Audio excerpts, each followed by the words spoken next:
Hello everyone, this is my channel Poonam Naika's tutorial. Today I am going to discuss with you the topic partnership admission, and the next part I have already told you. In the second part I will discuss about the goodwill. In the previous video I have described about the profit sharing ratio. तो बच्चों आज हम discuss करते हैं goodwill. लेकिन एक बात मैं टॉपिक को स्टार्ट करने से पहले आपसे कहूँगी, अगर आपने मेरे चैनल पे आप नए हो, आपने ऑलरेडी मेरे चैनल को सब्सक्राइब नहीं किया हुआ है तो प्लीज़ सब्सक्राइब कर लीजिए, लाइक कीजिए, शेयर कीजिए and share your friends to watch the videos also because constructive videos will give you a complete knowledge. So let's coming to our topic goodwill. तो कॉमन वे में मैं आपको बताऊंगी, goodwill का एक प्रीवियस चैप्टर है, उसमें हमें ये डिस्क्राइब करना होता है कि गुडविल होती क्या है। Goodwill is a good name, good reputation. It is that good name, good reputation which brings revenue to the firm. कैसे होता है कि जैसे पुराने दो पार्टनर हैं ए एंड बी, इन्होंने फर्म में लास्ट एग्जाम्पल लेके कर लेते हैं, इन्होंने लास्ट 2 और 3 ईयर से ये फर्म कैरी ऑन कर रहे हैं और फर्म में इन्होंने फुल डेडिकेशन से वर्क किया है और due to their full dedication और देयर बिहेवियर और their product prices etcetera they have created the goodwill. तो goodwill is an intangible asset. हमारे पास अकाउंटिंग स्टैंडर्ड 26 के अकॉर्डिंगली जो हमारी गुडविल है वो हमारी इनटेंजिबल एसेट है। ठीक है, so this is an asset. Goodwill की वैल्यूएशन हम फाइंड करते हैं विद डिफरेंट मेथड्स। हमारे पास वेरियस मेथड्स होते हैं, जैसे एवरेज प्रॉफिट मेथड है, average profit method, super profit method, super profit method, capitalisation method. Capitalisation के आगे 2 मेथड्स हमारे पास आ जाते हैं। One is capitalisation by average profit, capitalisation of average profit, capitalisation of super profit. Anyhow, topic is not how to valuate the goodwill. हम लोग discuss कर रहे हैं एडमिशन। जब हम एडमिशन करते हैं पार्टनर की, तो पार्टनर के साथ रिलेटेड बेसिक चीज़ों को मुझे इनकॉर्पोरेट करना होता है कि अगर आप इस वीडियो को ही देख रहे हैं तो आपको कनेक्ट समझ आ जाए कि मैं क्या बताने जा रही हूँ। तो पहले तो जब भी कोई प्रॉफिट पार्टनर आता है तो प्रॉफिट शेयरिंग रेशियो हम कंप्यूट करते हैं, जिसको मैंने फर्स्ट वीडियो में आपको बताया था। उसके बाद जब भी कोई पार्टनर आता है तो उसके आने पे गुडविल वैल्यूएशन की जाती है, गुडविल का वैल्यूएशन किया जाता है। तीसरा कैलकुलेट होता है revaluation account and 4th number पे हम कैलकुलेट करते हैं, बनाते हैं अपने capital accounts, capital accounts and last we prepare balance sheet. तो स्टूडेंट्स, इनमें से ये वाला प्रॉफिट वाला जो कंपोजिशन है वो डिस्कस हो चुका हुआ है। आज मैं आपके साथ ये वाला कंसेप्ट लेके आई हूँ कि गुडविल का वैल्यूएशन क्या है और कैसे गुडविल की ट्रीटमेंट की जाती है। आई नीड स्पेस, इसीलिए मुझे इसको डिलीट करना पड़ेगा। Let's discuss about the goodwill. तो जब नया पार्टनर फर्म में आता है तो ओल्ड पार्टनर्स अपने प्रॉफिट्स में से कुछ प्रॉफिट सेक्रीफाइस करते हैं। ठीक है, तो जब हमारे पास लेट्स से ओल्ड पार्टनर की रेशियो 3:2 है, this is the old ratio. New partner C is admitted into the business for 1/4 sharing profit. In that case हमें सी को 1/4 प्रॉफिट देने हैं, तो ओल्ड पार्टनर में must have sacrificed certain profit in favor of a C। तो मतलब sacrificing fine ratio calculate कर ली जाती है, जो कि मैं यहाँ पे अब कैलकुलेट नहीं करने वाली। मैं आपको बता देती हूँ कि अगर हम sacrifice रेशियो कैलकुलेट करेंगे तो दैट विल कम एज 3:2। तो C अपने घर से आ रहा है, while becoming a partner C will bring capital। तो C हमारे पास कैपिटल लेके आएगा plus premium. Premium means share of goodwill, share of goodwill. तो फर्म की गुडविल या तो क्वेश्चन में गिवन होगी और अदरवाइज हम उसके आने पे कोई ना कोई मेथड, हमें जैसा डेटा दिया होगा क्वेश्चन में, इधर we are given whatever the data, हम वहां पे एवरेज प्रॉफिट या सुपर प्रॉफिट का मेथड लगा के हम गुडविल की वैल्यूएशन निकालेंगे। और अदरवाइज मोस्टली बड़े क्वेश्चंस में गुडविल का वैल्यू दिया होता है। तो उस गुडविल के वैल्यूएशन के साथ, जैसे फॉर एग्जाम्पल हमारे पास फर्म्स गुडविल दी है, फर्म्स गुडविल इज ₹1 लाख। तो आपने सीज शेयर ऑफ गुडविल में सी का कितना शेयर है वो हम कैलकुलेट करेंगे। 1 lakh multiplied 1/4, it will come 25,000। Let's say C जब फर्म में आ रहा है तो वो 1 लाख की कैपिटल लेके आ रहा है और प्लस 25,000 का अपना शेयर ऑफ गुडविल लेके आ रहा है। टोटल वो फर्म में 1,25,000 लेके आ रहा है।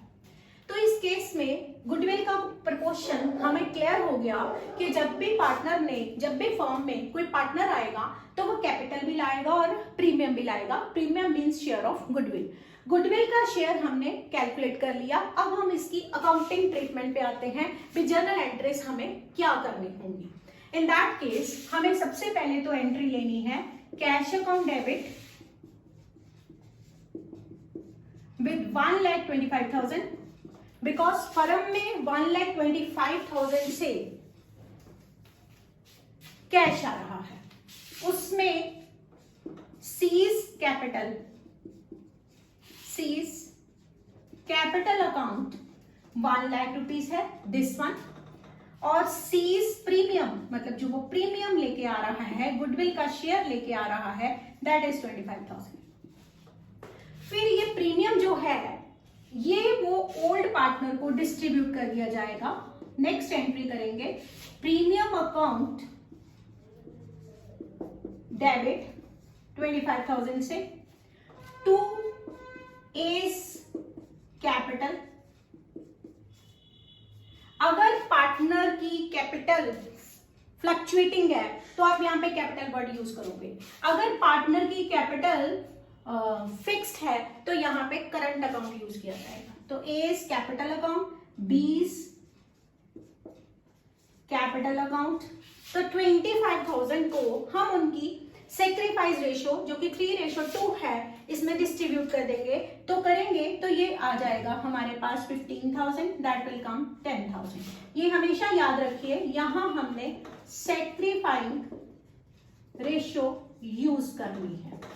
तो ये मैंने आपको गुडविल का पहला केस बताया है। दिस इज फर्स्ट केस 1, जब गुडविल फर्म में ब्रॉट की जाती है और उसे पार्टनर्स के बीच में डिस्ट्रीब्यूट कर दिया जाता है।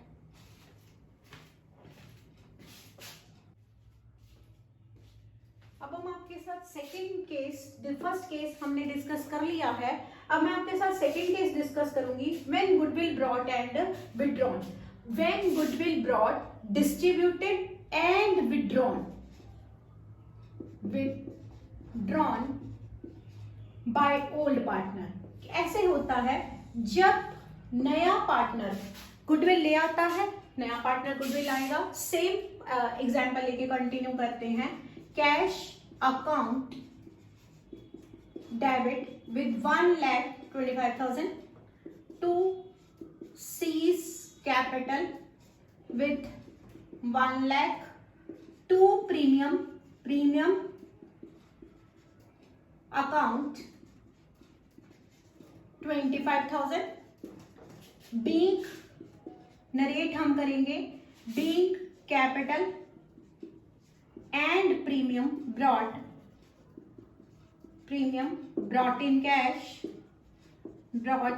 in cash वो ले आया हमारे पास, अपनी कैपिटल भी ले आया और प्रीमियम भी ले आया। अब यही प्रीमियम जैसे हमने पहले डिस्कस किया था, हम पुराने पार्टनर में डिस्ट्रीब्यूट कर देंगे।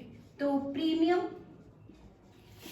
Account debit 25,000 to A's capital to B's capital. तो ये हमने ऑलरेडी डिस्कस किया था भी, इसे हमने उनकी सैक्रिफाइंग रेशियो में डिस्ट्रीब्यूट कर देना है। सैक्रिफाइंग रेशियो ऑलरेडी मैंने यहाँ पे लिख लेती हूँ, पहले से भी बताया था कि सैक्रिफाइंग रेशियो में हम गुडविल को डिस्ट्रीब्यूट करते हैं। मैंने इसे 3:2 में बांट दिया, ये हमने ऑलरेडी भी डिस्कस किया। अब नया पॉइंट जो इसके साथ आ गया, and it is withdrawn. Old partner को गुडविल मिली, उनके कैपिटल में ट्रांसफर कर दी गई और वो अब इसे अपने विड्रॉ करके लेके जाने लगे हैं। एंट्री बनेगी A's capital debit, A's capital account debit, B's capital account debit to cash. अगर तो वो फुल मनी ही विड्रॉ करके ले गए, 15,000, 10,000 तो इधर 25,000। ऐसा पॉसिबल है कि क्वेश्चन में हमें देते 50% विड्रॉन, तो फिर हमने 15,000 का 50% 7,500, 10,000 का 50% दैट इज 5,000 हमने कर देना है। तो इस तरीके से ये हमारा सेकेंड केस भी हो जाता है।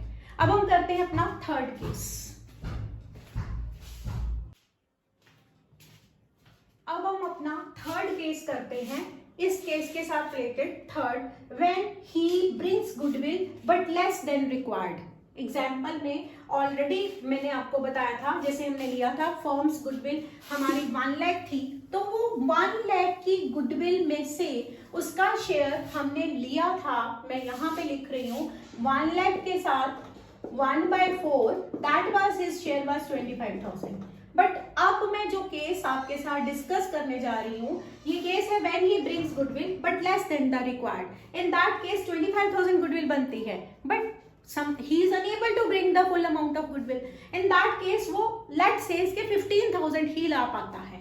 तो हमने कैश के साथ हमारा कैश अकाउंट डेबिट 1,15,000 हो जाएगा। बट अब हम ऐसा तो नहीं करेंगे, जो 10,000 की गुडविल वो नहीं ला पाया हम उसे छोड़ देंगे।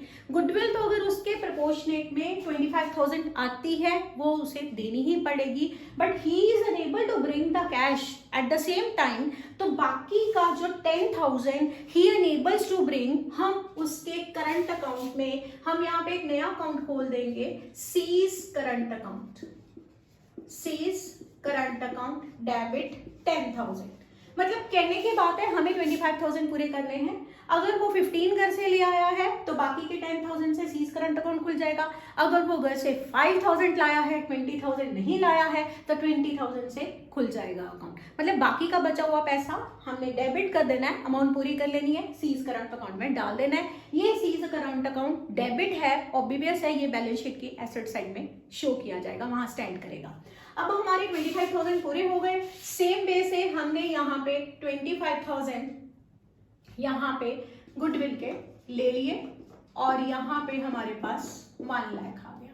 अब हमारी अगली एंट्री सेम होगी, that is premium account debit 25,000 to A's capital to B's capital with 15,000, 10,000। तो मतलब ये वाला थर्ड केस का जो इफेक्ट था वो हमारी फर्स्ट एंट्री में ही पढ़ना है, वहां पे डिफरेंस ऑफ अमाउंट हमने करंट अकाउंट में डाल दिया। अब हम ये केस भी कर चुके हैं, जैसे जैसे मैं केस करती जा रही हूँ मैं इन अमाउंट्स को हटाती जा रही हूँ ताकि आपको एग्जैक्टली समझ आती जाए बात। अब हमारा अगला केस है, he is totally unable to bring the goodwill। 25,000 goodwill बना है उसके हिस्से का, बट वो नहीं ला पा रहा है 25,000। तो इन दैट केस हम क्या करेंगे, कैपिटल तो लेंगे, वो दे रहा है, तो हम एंट्री करेंगे cash account debit with ₹1 lakh to C's capital with ₹1 lakh. अब प्रीमियम नहीं ला पा रहा, तो प्रीमियम के लिए हम एंट्री लेंगे उसकी C's current account, current account debited 25,000 to A's capital to B's capital account. तो ये एंट्री पे हमारा कोई इफेक्ट नहीं, यहाँ पे मतलब 25,000 चाहिए वो नहीं ला पाया, 25,000 से ही हमने उसका करंट अकाउंट खोल दिया है जो कि एसेट साइड में, डेबिट साइड में स्टैंड करेगा जब तक वो नहीं दे पाएगा। जब लेटर ऑन ईयर्स में वो दे देगा तो cash account debit to C's current account cancel हो जाएगा। तो ये हमारा ये केस था fourth, when he is unable to bring the goodwill, totally unable to bring the goodwill. Last वाला केस बड़ा इंपॉर्टेंट है। मैंने यहाँ पे आपको ये बताया था कि जो गुडविल होती है उसे हम सेक्रीफाइंग रेशो में डिस्ट्रीब्यूट करते हैं, बट अगर कोई ओल्ड पार्टनर का सेक्रीफाइंग रेशो आए ही ना, मतलब इनमें से 3 सेक्रीफाइस कर देता है, बी जो है वो सेक्रीफाइस ही नहीं करता, तो सारी की सारी जो प्रीमियम की अमाउंट है वो सिर्फ ए को मिलेगी। मैं इसी केस को अब हटाने लगी हूँ। अब मैं अपने अगले वाले केस को यहाँ पे आपको डिस्कस करके बताती हूँ। अब मेरे ये केस नंबर 4 की टर्म, 5th की टर्म है, when one of the partner sacrifice, जब एक ही पार्टनर सेक्रीफाई करता है, बी नहीं कर रहा है, तो उस केस में फर्स्ट एंट्री हमारी वही है कैश टू कैपिटल, वो मुझे डिलीट नहीं करनी चाहिए थी, मैंने कर दी, बट अब मैं दोबारा लिख देती हूँ, to C's capital 1,25,000, this is 1 lakh, this is premium 25,000। तो अब सारे का सारा प्रीमियम अगर इनमें से ओनली ए ही सेक्रीफाइस करता है, वो हम रेशियो निकालेंगे प्रॉफिट शेयरिंग रेशियो, तो वहां से पता लगेगा अगर बी सेक्रीफाइस ही नहीं करता है तो सिर्फ हम करेंगे फिर प्रीमियम अकाउंट डेबिटेड 25,000 और सारे का सारा प्रीमियम ये ए को चला जाएगा to A's capital 25,000, because only one of the partner sacrificing.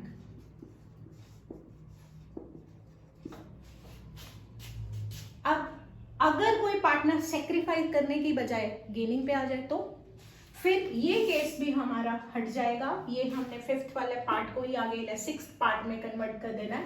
अब मैं आपको बता रही हूं, अगर one of the partner sacrificing and another is at the gain, जैसे इनमें से ए पार्टनर सेक्रीफाइंग पार्टनर है, ठीक है, उसका जब हमने old ratio minus new ratio करते हैं तो ओल्ड रेशियो 3:6 है और न्यू रेशियो उसका 1:6 है, तो इन दैट केस 2/3 2/6 उसका सेक्रीफाइंग रेशियो आ जाता है।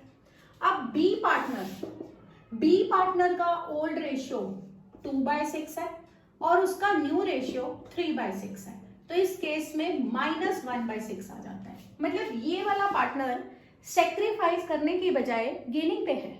तो अब गुडविल की treatment at the time of admission क्या होगी?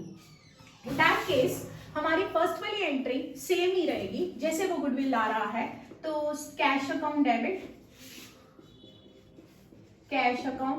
Debit to C's capital to premium, ये तो वही जैसे पहले से एंट्री चली आ रही है 1,25,000 1 लाख, दिस इज 25,000। अब जो एंट्री इसके साथ इफेक्टेड होगी वो है हमारी प्रीमियम अकाउंट डेबिटेड 25,000। अब यहां ध्यान दीजिएगा, क्रेडिट हमने उसी पार्टनर को करना है, ये सारी गुडविल उसे ही मिलनी है जो सेक्रीफाइस कर रहा है। तो इस केस में ए सेक्रीफाइस कर रहा है तो ए कैपिटल क्रेडिट कर दिया, ठीक है, अमाउंट बाद में लिखेंगे। बी इसमें गेनिंग पार्टनर है तो बी को हम डेबिट करेंगे, मतलब बी अगर गेन कर रहा है तो बी को भी कुछ प्रपोर्शन ऑफ गुडविल ए को देना पड़ेगा, because A is making sacrifice in favour of C as well as B के फेवर में भी वो सेक्रीफाइस कर रहा है, तभी तो बी को प्रॉफिट बढ़ के मिल रहे हैं, इंक्रीज होकर मिल रहे हैं। तो इन दैट केस बीज कैपिटल भी डेबिट हो जाएगा, बीज कैपिटल अकाउंट डेबिट। पहले मैंने ब्लैंक एंट्री बना ली है, अब मैं अमाउंट बताऊंगी कि यहाँ क्या अमाउंट फिल की जाएगी।